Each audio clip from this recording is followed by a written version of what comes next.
Hello students, welcome back to our Current Affairs Series 3 on study.in. The first question is World Elephant Day is observed on. World Elephant Day কোনটো তাৰিখে পালন কৰা হয়? So the answer is 12th August. 12 August তাৰিখে প্ৰতি বছৰে আমি World Elephant Day পালন কৰোঁ। World Elephant Day 2012 চনত লঞ্চ কৰা হৈছিলে আৰু এইটো প্ৰতি বছৰে পালন কৰা হয় এই দিৱসটো। এই দিনটো পালন কৰাৰ মেইন উদ্দেশ্যটো হ'ল যে ৱৰ্ল্ডত যিখিনি আমাৰ হাতী আছে হাতীখিনিৰ কনজাৰভেশ্যন প্ৰটেকশ্যন আৰু মেনেজমেণ্টটো যাতে আমি ভালদৰে কৰিব পাৰোঁ তাৰে কাৰণে এই দিৱসটো পালন কৰা হয়। এতিয়া ৱৰ্ল্ডত যদি আমি চাব যাওঁ এছিয়াটিক এলিফেণ্ট আৰু আফ্ৰিকান এলিফেণ্ট বুলি এই দুটা ভাগত হাতীবিলাকক ভাগ কৰিব পাৰি। আফ্ৰিকান এলিফেণ্টৰ আৰু দুটা ভাগ আছে, এটা হ'ল আফ্ৰিকান সাভানা এলিফেণ্ট আৰু এটা আফ্ৰিকান ফৰেষ্ট এলিফেণ্ট। ইণ্ডিয়াত এই দিনটো ministry of environment forest and climate চেঞ্জৰ আণ্ডাৰত পতা হয়।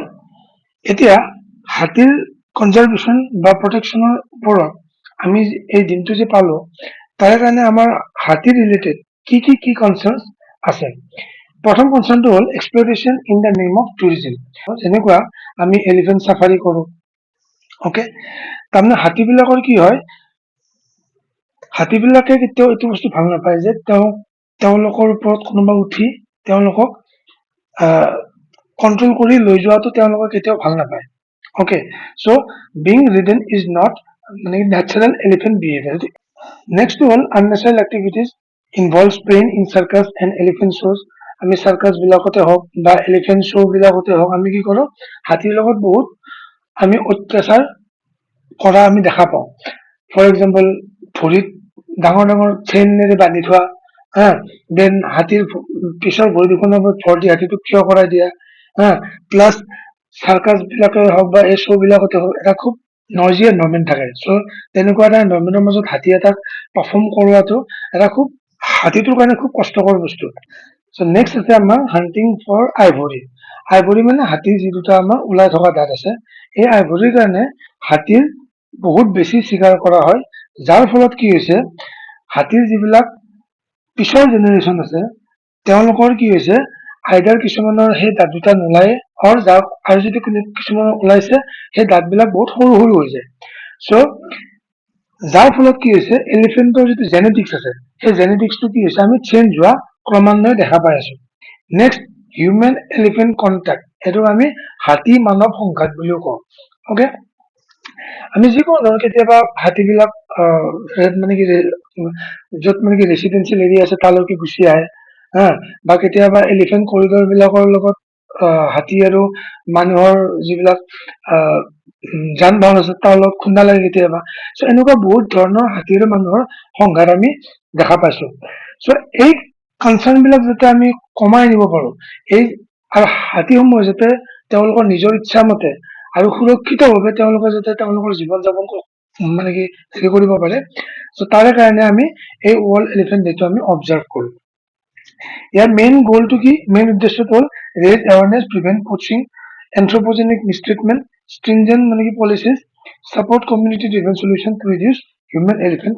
হাতী চিকাৰ কেনেকে বন্ধ কৰিব পাৰি তাৰ কাৰণে চৰকাৰৰ ফালৰ পৰা ষ্ট্ৰিনজেন্ট একশ্যন ল'ব লাগে।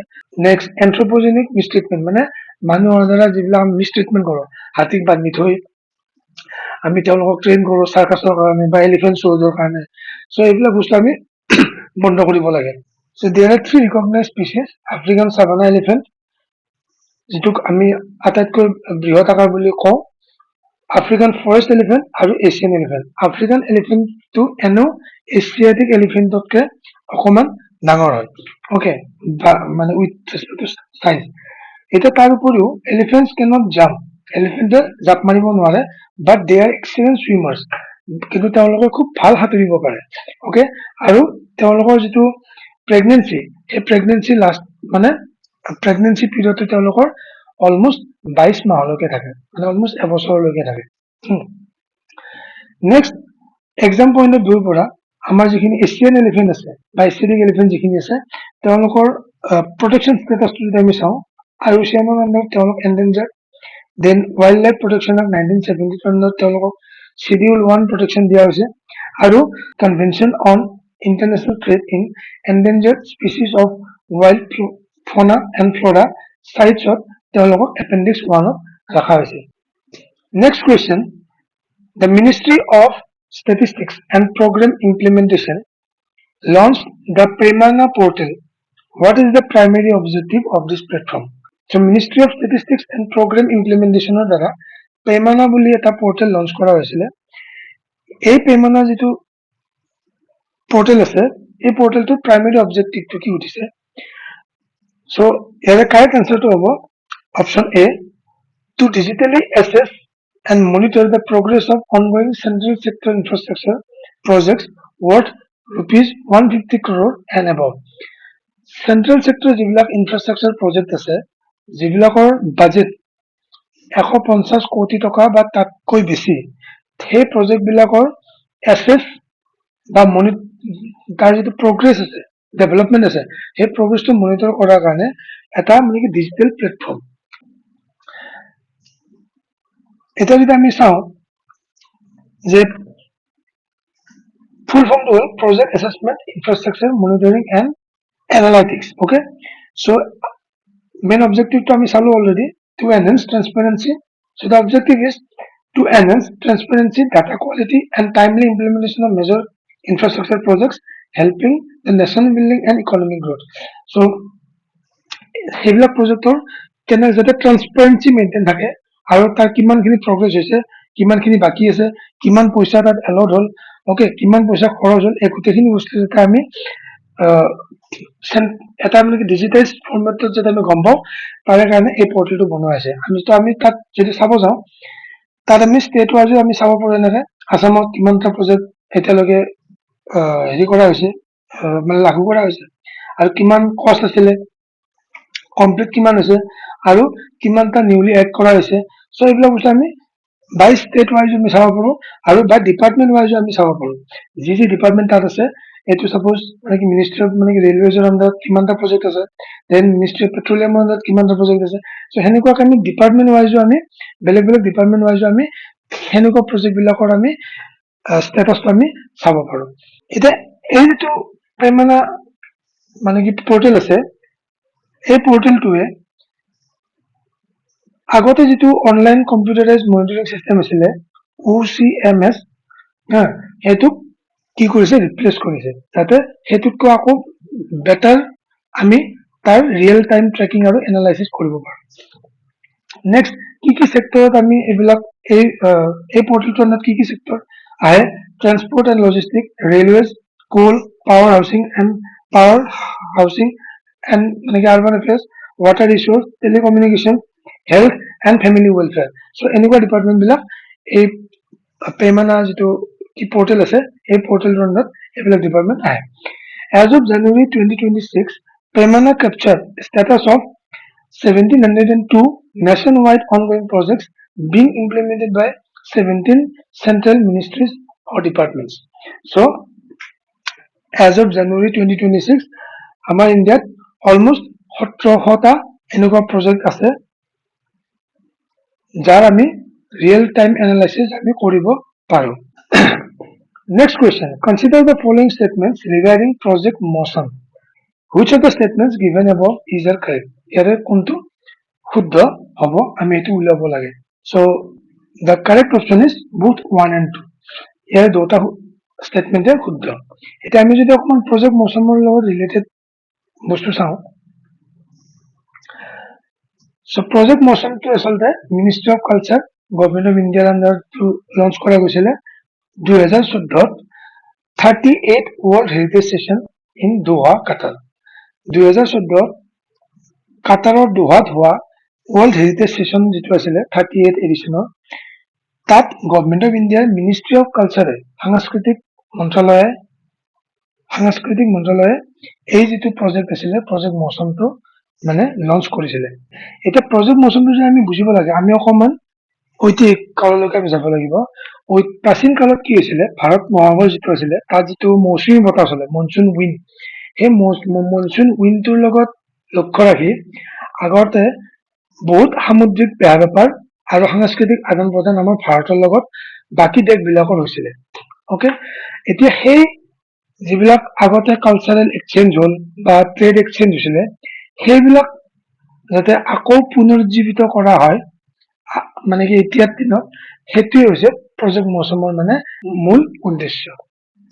আৰু এই যিবিলাক চি ৰুট আছিলে যাৰ দ্বাৰা আমাৰ বাণিজ্য চলিছিলে বা বেপাৰ চলিছিলে বা সাংস্কৃতিক আদান প্ৰদান চলিছিলে, সেই চি ৰুট বিলাকক ৱৰ্ল্ড হেৰিটেজৰ আণ্ডাৰত যাতে ট্ৰান্সনেশ্যনেল প্ৰপাৰ্টি হিচাপত স্বীকৃতি পায়, সেইটো ইণ্ডিয়াৰ ফালৰ পৰা এটা ডিমাণ্ড ৰখা হৈছিলে। অ'কে, ট্ৰান্সনেশ্যনেল মানে হ'ল যেতিয়া কোনো এটা বস্তুৰ মালিকী স্বত্বটো এখনতকৈ বেছি দেশৰ থাকে, তেতিয়া সেই কনচেপ্টটোক ট্ৰান্সনেশ্যনেল বুলি কয়। So' project Mausam is widely analysed as a key pillar of India's soft power. এতিয়া ছফ্ট পাৱাৰ মানে আমি কি বুজো একচুৱেলি? ছফ্ট পাৱাৰ মানে এনেকুৱা এটা ক্ষমতা যাৰ জৰিয়তে এখন দেশে আন এখন দেশক হা সামৰিক শক্তি বা অৰ্থনৈতিক ভাবুকি নিদিয়াকৈ কেৱল মানে নিজৰ আকৰ্ষণ আৰু প্ৰভাৱৰ জৰিয়তে নিয়ন্ত্ৰণ বা প্ৰভাৱিত কৰিব পাৰে। ফৰ এক্সাম্পল, আজি আমি যোগ দিৱস পালন কৰো, যোগা ডে আমি পালন কৰো, সেইটো আচলতে ইণ্ডিয়াৰ আছিলে, বাট এতিয়া কি হয়, এণ্টায়াৰ ৱৰ্ল্ডে সেই বস্তুটো, সেই দিৱসটো পালন কৰি আছে। সেইটো এটা ছফ্ট পাৱাৰৰ এক্সাম্পল। Next, Bollywood. আমি এতিয়া ৱৰ্ল্ডৰ বহুত নন ইণ্ডিয়ান মানুহে কি কৰে, হিন্দী চিনেমাবিলাক চাই ভাল পায় বা বলিউডৰ যিবিলাক চিনেমা আছে সেইবিলাক মানে খুব বেছি ভাল পায়। চ' সেইটো এটা ছফ্ট পাৱাৰ বুলি কয়। আমি বেলেগৰ ওপৰত জোৰ জবৰদস্তি প্ৰভাৱ নেপেলাই আমি যদি আমাৰ সংস্কৃতি আমাৰ মানে কি সংস্কৃতি বা আমি আমাৰ মূল্যবোধ এইবিলাক বস্তু দেখাই যদি আমি বেলেগক প্ৰভাৱ কৰি আছো, প্ৰভাৱ মানে বেলেগৰ ওপৰত প্ৰভাৱ পেলাই আছো, দেন সেইটোক কয় ছফ্ট পাৱাৰ বা কোমল শক্তি বুলিও কয়। So, a total of 39 Indian Ocean countries have been identified under this project Mosum. So, project Mosum under total 39 খন Indian Ocean countries কভাৰ কৰা হৈছে। আৰু ই কি কৰিব, help in understanding the shared knowledge system and ideas spread across along this routes. সেই যিবিলাক বেপাৰ বাণিজ্য কৰা ৰুট আছিলে, ট্ৰেড ৰুট আছিলে, তাৰ মাজেদি যে কি কি আমাৰ নলেজ চিষ্টেম কি কি মানে কেনেকুৱা আছিলে বা কি কি আইডিয়াজ মানে স্প্ৰেড হৈছিলে, সেইবিলাক বস্তু বুজাত সহায় কৰিব। এতিয়া এইখিনিতে ইণ্ডিয়াৰ আৰু এটা মানে স্কিম এটা আছে, সেইটো হ'ল মিছন মৌচম বুলি ক'লে। This was launched by Ministry of Arts Science in 2024. 2024 চনত মিনিষ্ট্ৰী অফ আৰ্ট চায়েন্সৰ দ্বাৰা এইটো লঞ্চ কৰা হৈছিলে। এইটো কিন্তু purely to improve weather and climate services, ensuring timely and precise observation, modeling, and forecasting information which will help in various sectors such as agriculture, disaster management. So, agriculture and disaster management help হোৱাকে weather বা আৰু climate কেনেকৈ আমি timely আমি এনচিয়ৰ কৰিব পাৰো, precise observation কৰিব পাৰো আৰু ফ'ৰকাষ্ট কৰিব পাৰো, একিউৰেট ফ'ৰকাষ্ট কৰিব পাৰো। চ' এইবিলাক বস্তুত হেল্প হোৱাকে গভৰ্ণমেণ্ট অফ ইণ্ডিয়াই মিছন মৌচমটো লঞ্চ কৰিছিলে 2024। Next question is, with reference to the Pashu Aadhar initiative of Government of India, consider the following statements. Pashu Aadhar যিটো ইনিচিয়েটিভ আছে গভৰ্ণমেণ্টৰ, সেইটো ৰিলেটেড তলত দিয়া ষ্টেটমেণ্ট এটা আমাক পঢ়ি চাব দিছে আৰু তাৰে ভিতৰত কোনটো ট্ৰু সেইটো ওলাব দিছে। Okay, the answer is 2 and 3। Okay, এতিয়া আমি যদি পশু আধাৰটো কি হয়, ইনিচিয়েটিভটো কি হয়, আমি অকণমান যদি চাওঁ, আধাৰ বুলি যদি আমি কওঁ, আমি মানুহৰ যদি আমি চাওঁ, মানুহৰ যেনেকে আধাৰ থাকে, আধাৰ কাৰ্ড থাকে, যে আধাৰ নম্বৰ থাকে, তাৰে সেই আধাৰ নম্বৰটো দি দিলে সেই মানুহজনৰ গোটেইখিনি ডিটেইলছ আমি পাই যাওঁ। ঠিক এনেকে পশু আধাৰ বুলিও এটা স্কিম এটা আছে, under the National Digital Livestock Mission and implemented by the National Dairy Development Board in collaboration with Department of Animal Husbandry and Dairying. এই পশু আধাৰ স্কিমৰ আণ্ডাৰত আমি কেটেল, বাফেলো, গোট, শ্বিপ, পিগ, মিথুন এইবিলাক আমাৰ কমপ্লিট এইকেইটা আমি মানে লাইফ ষ্টক আমি কনচিডাৰ কৰা হয়। চ' এইবিলাকত কি হয়, কাণত বিশেষকে এটা 12টা ডিজিটৰ এটা টেগ লগোৱা থাকে হা, আৰু নিউমাৰিক আলফা নিউমাৰিক নহয়, তাত লেটাৰ নাথাকে, পিউৰলি সংখ্যা থাকে। আৰু সেই সংখ্যাটো মানে আমি যদি সেই সংখ্যাটো যদি আমি তাত মানে স্কেন কৰি দিওঁ বা আমি সেই সংখ্যাটো দি দিলে সেই সংখ্যাটোৰ এগেইনষ্টত সেই জন্তুটোৰ ভেকচিনেশ্যন, ব্ৰিডিং আৰু ট্ৰিটমেণ্ট এই গোটেইখিনি বস্তু আমি হিষ্ট্ৰীত আমি গম পাই যাওঁ। চ' ইয়াৰ এটা টোল ফ্ৰী নম্বৰ আছে, টোল ফ্ৰী নম্বৰটো হ'ল 1962। যিটো ভেটেৰিনেৰী যিটো চাৰ্ভিচ আছে সেই চাৰ্ভিচটো পাবৰ কাৰণেও 1962 ফাৰ্মাৰ্ছ বিলাকে কল কৰিলে পাব পাৰে।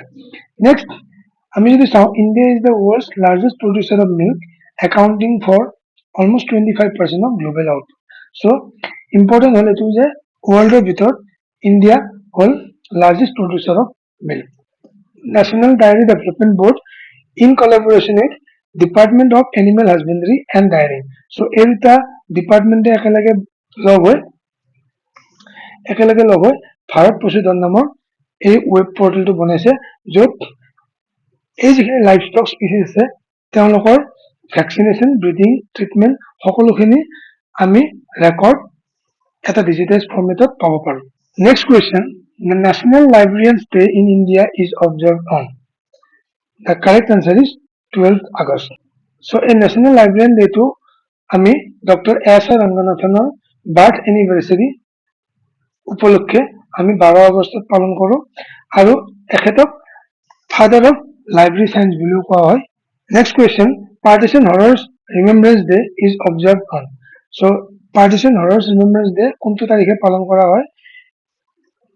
Correct answer is 14 August.